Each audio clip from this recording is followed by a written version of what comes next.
From paintings to ancient statues, these are 5 cursed objects you never want to come across. The Hope Diamond, one of the most famous and valuable gems in the world, glows with a deep, almost hypnotic blue. Weighing an astounding 45.52 carats, it has been coveted for centuries, passing through the hands of royalty, adventurers, and collectors. But this dazzling stone has a sinister history lurking behind its beauty. Legends trace the diamond's origins to India, where it was stolen from a statue of the Hindu goddess Sita. Some say that its removal from the sacred site marked the beginning of its curse. As the gem changed hands, the curse seemed to awaken. The first notable victim was King Louis XVI of France, who inherited the diamond. His reign, as we know, ended in tragedy during the French Revolution. Alongside his wife, Marie Antoinette, Louis met his end at the guillotine, and many believe that the Hope Diamond played a dark role in their downfall. Following this, the diamond seemed to bring death and disaster to those who possessed it. One owner, a French gem merchant named Jacques Collet, allegedly went mad before taking his own life. Others, including princes, jewelers, and even socialites, reportedly faced untimely deaths, financial ruin, or violent fates shortly after acquiring the gem. Perhaps the most famous modern story of the Hope Diamond curse revolves around Evelyn Walsh McLean, a wealthy socialite who purchased the gem in the early 20th century. Although she initially saw the diamond as a symbol of glamour, her life soon unraveled in a series of tragedies. Her son was killed in a car accident, her daughter died of a drug overdose, and her husband was institutionalized before leaving her destitute. Even today, as the Hope Diamond rests behind glass in the Smithsonian Institution, some believe its curse still lingers. The gem has not been worn in over 70 years, but the eerie aura surrounding it remains intact. Perhaps it's better this way, untouched, unseen by human hands. At first glance, the Dybbuk Box appears to be an ordinary antique wine cabinet. However, its true nature is far more sinister. The box originates from Jewish folklore, where the term Dybbuk refers to a restless, malevolent spirit capable of possessing the living. In Jewish tradition, such spirits are often bound to objects to prevent them from wreaking havoc. The Dybbuk Box is said to be one such vessel, trapping a dark entity within. The box first came to public attention when it was auctioned online by a man named Kevin Mannis. According to his chilling account, he had purchased the box at a yard sale and immediately began experiencing terrifying events. Soon after acquiring the Dybbuk Box, Mannis and those around him began to suffer disturbing occurrences. He reported hearing strange sounds, such as voices whispering in the dead of night. His house filled with the overwhelming scent of jasmine flowers and cat urine, even though no animals were present. Worse, everyone who touched the box fell ill or had disturbing nightmares of an old, angry woman. Things escalated when Mannis decided to give the box as a gift to his mother. Shortly after receiving it, she suffered a stroke and was unable to speak, though she managed to scribble one word on a piece of paper: hate. Mannis tried to get rid of the box multiple times, but it always found its way back to him or to others who dared to keep it. Eventually, the Dybbuk Box ended up in the hands of Jason Haxton, a museum director. He too reported bizarre health problems, from choking sensations to full-body welts. Convinced that the box was cursed, Haxton took steps to contain it, including sealing it in a special ark lined with gold to prevent the spirit from escaping. To this day, the box remains one of the most infamous cursed objects in the world, drawing the attention of paranormal investigators and even inspiring horror movies. Some believe the Dybbuk still roams free, confined within its wooden prison, just waiting for someone to open it again. Despite its small, unassuming appearance, this box holds more darkness than most people can bear. In the quiet countryside of North Yorkshire, England, there's a small, unassuming pub with a dark history. Within this pub once sat the infamous Busby Stoop chair, a seemingly ordinary wooden chair that carries a curse so deadly it has earned the nickname the Dead Man's Chair.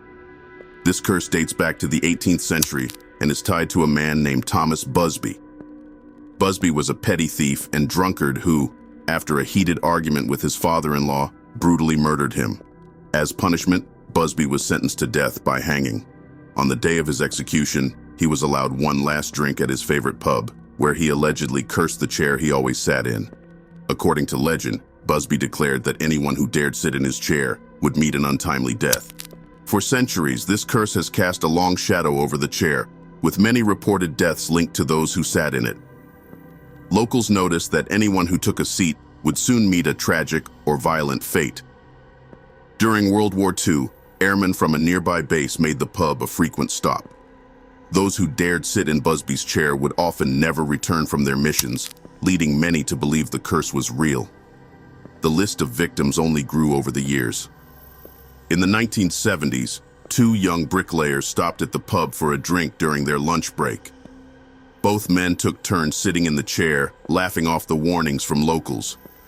On their way back to work, the two were involved in a horrific car accident, killing both of them instantly.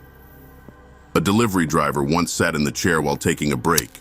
Later that day, he crashed his van and died. The stories go on. Motorcycle crashes, heart attacks, falls, all occurring shortly after individuals sat in Busby's chair. The curse became so feared that in 1978, the pub's owner finally took drastic action. The chair was removed from the pub and donated to the Thirsk Museum. There, it now hangs high on the wall, out of reach from anyone who might be tempted to sit in it. Even today, the museum staff refuse to touch it, fearing that the curse may still be active. The Busby Stoop chair remains a haunting reminder that sometimes, even ordinary objects can carry the weight of death. In the 1980s, homes across Britain were unknowingly decorating their walls with what would soon become one of the most infamous cursed objects of modern times, the Crying Boy painting. The artwork, produced by Italian artist Giovanni Bragolin, depicts a tearful young boy with a haunting expression.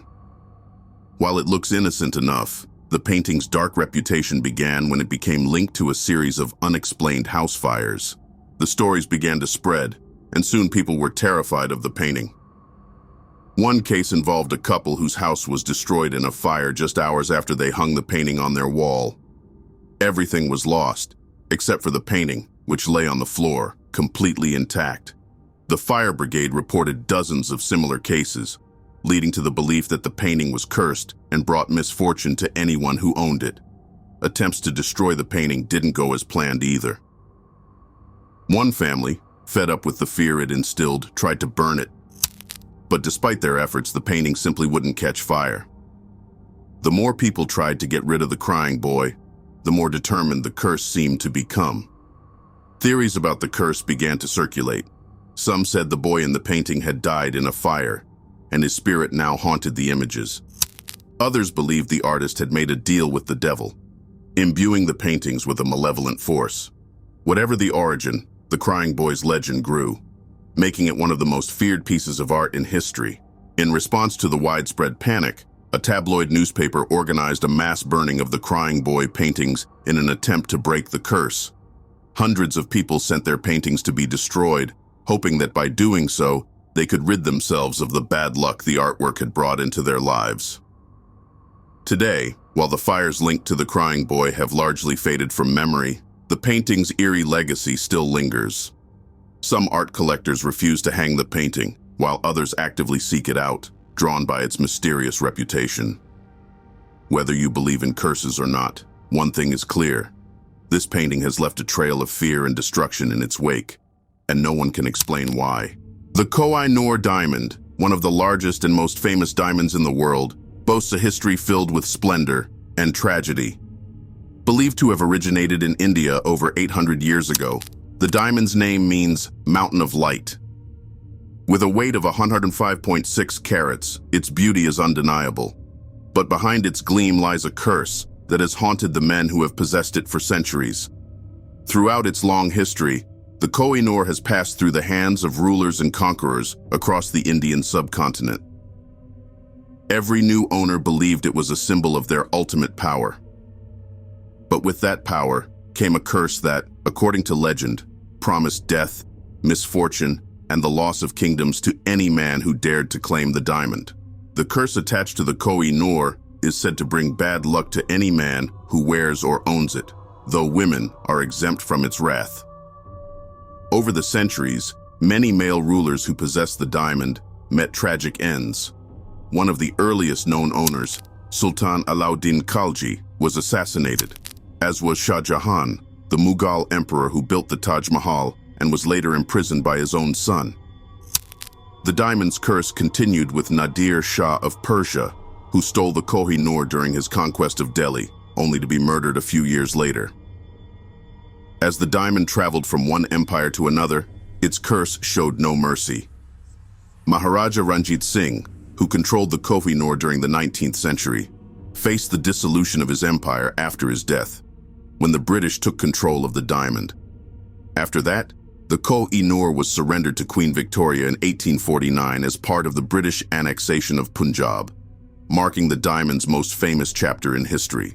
Once in British hands, the Koh-i-Noor became part of the crown jewels, where it remains to this day. However, even as it rests in the Tower of London, the legend of its curse continues to loom. The British royal family, wary of the diamond's dark history, has only allowed it to be worn by female monarchs.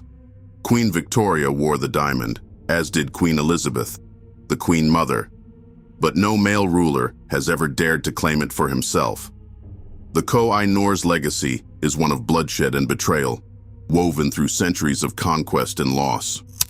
While the diamond shines brightly under the spotlight, its true nature remains hidden beneath its beauty, an object tied to death, downfall, and the tragic fate of those who have tried to claim it. Whether the curse is real or simply a coincidence, one thing is for sure. The Koh-i-Noor has brought more pain than power to those who have owned it. Thanks for watching our deep dive into the world of cursed objects. From haunted relics to infamous artifacts, these items have left their mark on history with chilling tales. If you enjoyed this exploration into the mysterious and the macabre, don't forget to hit that like button and subscribe for more intriguing content. Share your thoughts in the comments below and other eerie mysteries you would like us to uncover.